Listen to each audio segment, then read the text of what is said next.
इस देश की औलादों, तुम्हें समानता का अधिकार नहीं है। किसने कहा कि बेटे और बेटियां समान हैं? किसने कहा कि मातृशक्ति को, आजकल तो राजनीतिक पार्टियां भी आरक्षण दे रही हैं, किसने कहा कि स्त्री और पुरुष समान है? नहीं।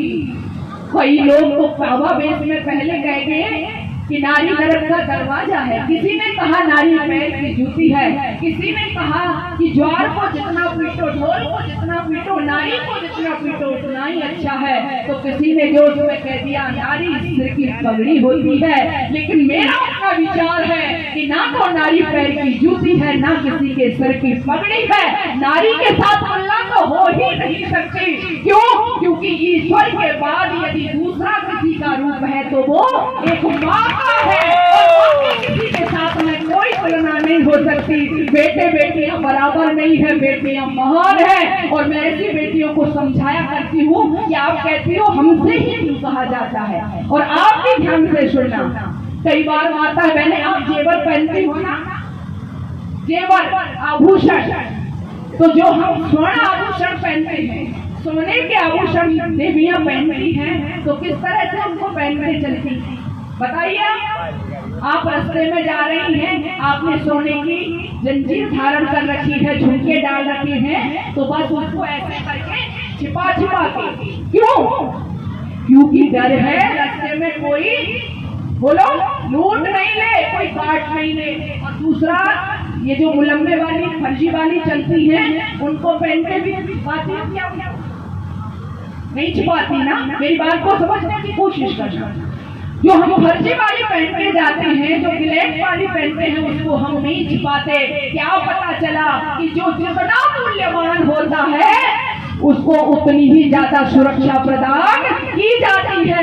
बेटियां इस देश की लाज होती है, आपके कुलों की इज्जत होती है, लाज होती है, इसलिए उनको इतनी सुरक्षा, उनसे इतनी आस की जाती है, इतना उनका ध्यान रखा जाता है कि तुझे क्या पहनना चाहिए, क्या बैठना चाहिए, कहाँ जाना चाहिए। ऐसा कहना ये नहीं है कि आपको बच्चों से पीछे किया जा रहा है, बेटों से पीछे किया जा रहा है।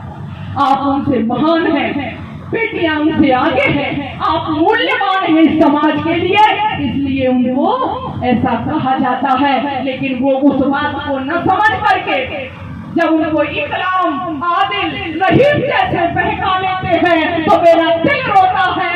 वही बच्चियां हैं, कोई दिन बाकी नहीं जाता, कभी फ्रिज में टुकड़े करके रख दिया जाता है, कभी सरेआम सड़कों पर पीटा जाता है। कौन है ये बेटियां? ये वही है संस्कार नाम की जिनमें चीज नहीं है। बहुत दिन हो गए हमको इस तरह से नंगा नाच करते हुए। माताओं में आपसे आह्वान करना चाहती हूँ, मेरे दिल में एक चीज, एक कड़क है, बेटियों को संस्कार दो, इन विधर्मियों के हाथों से जाने से रोकिए। लोग जिहाद के नाम पर क्या हो रहा है इस समाज में? बेटियों को काट दिया जा, सरेआम, एक घटना, दो घटना।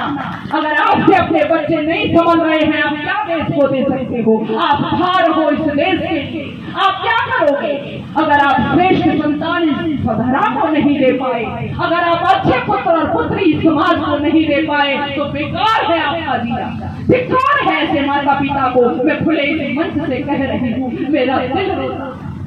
आप रामायण पढ़वाते रहिए, आप भागवत कराते रहिए, विधर्मी आपके धर्म को तोड़ रहे हैं, आपके बहन बेटियों की इज्जत को नीलाम कर रहे हैं, लूट रहे हैं। आपकी आंखों के सामने ये सब हो रहा है। साक्षी को पत्थर से कुचल कुचल के मारा गया। मैं वीडियो देख रही थी तो मुझे भी बेहोश हो गई थी। मैं सच कह रही हूँ, ऐसा इस देश के अंदर हो रहा है। हम राम की जय बोल रहे हैं, हम कृष्ण की जय बोल रहे हैं, कहाँ है राम की जय?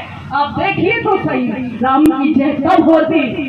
रावण ने हरण किया था सीता का, सीता को छेड़ा नहीं था, सीता के मन के खिलाफ कभी नहीं गया, केवल हरण करके ले गया था।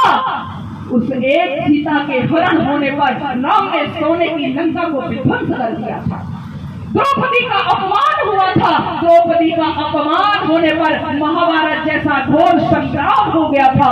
आज गांव गांव घर घर और गली गली हमारी पद्मिनियों का सतीत्व लूटा जा रहा है और विधर्मी लूट रहे हैं। और धिक्कार है राम और कृष्ण की औलादों, आप ये सब होते हुए देख रहे हो। कभी भी राम की जय नहीं होगी, कभी भी सही अर्थों में कृष्ण की जय नहीं है। मैं भाषण नहीं कर रही हूँ, ये समाज की आज दशा है। जो हम धर्म के नाम पर, जो हम पश्चिमी सभ्यता को ओढ़े हुए हैं, इस देश की संस्कृति इतनी महान। मैं अपनी तरफ से नहीं कह रही, मनु महाराज ने हिमालय की चोटी से कहा था, एतद् देश प्रसूतस्य सका साधक जन्मना स्वम स्वम चरित्रेण शिक्षेण पृथिव्या सर्वमानव। सारी पृथ्वी के लोग यहाँ के मानव थे, यहाँ के ऋषि थे, यहाँ के महर्षि थे।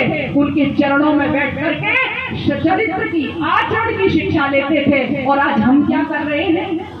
हम अपने बेटे को, हम अपनी बेटी को विदेश में भेज करके गौरव का अनुभव करते हैं। उस लड़की का बाप, उस लड़के का पिता कई बार सीना फुला करके मेरे सामने कहता है, मैंने सुना है ऐसे लोगों को, मेरा बेटा तो जी विदेश में है, जैसे इसने बहुत बड़ा कोई गढ़ जीत लिया। मेरी बेटी तो विदेश में पढ़ रही है, क्या हो गया है? हम विदेशी जो लोग हैं वो हमारा अनुसरण कर रहे हैं। आप देखिए, मथुरा वृंदावन जाके देख लीजिए, विदेशी बहनें आपके परिधान साड़ी को ओढ़े हुए मिलेंगी और मेरे देश की बहनें और नग्न वस्त्रों में आपको घूमती मिल जाएंगी। ये हमारी संस्कृति आकर के रह गई है। इसलिए मुझे चंद लाइनें याद आ रही हैं। राम और कृष्ण जी के देश में तो रहते हैं, किंतु हम प्रीत की ही रीत भूल बैठे हैं।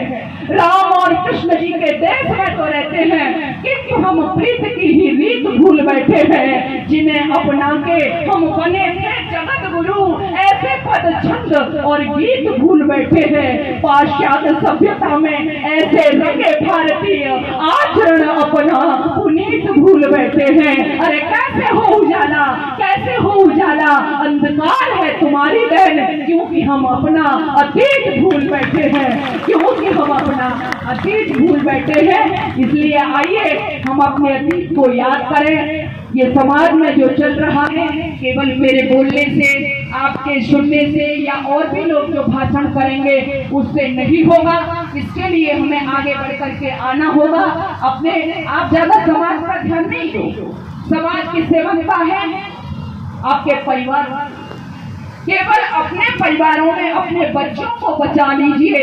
ये जो पश्चिमी सभ्यता का, कुसंस्कृतियों का धर्म के नाम पर चल रहा है, यदि आपने अपने बच्चे बच्चियों को बचा लिया, मैं तो ये करती हूँ। कई बार लोग कहते हैं, बहन जी हमने अपने बच्चे को पूरा फ्री कर दिया।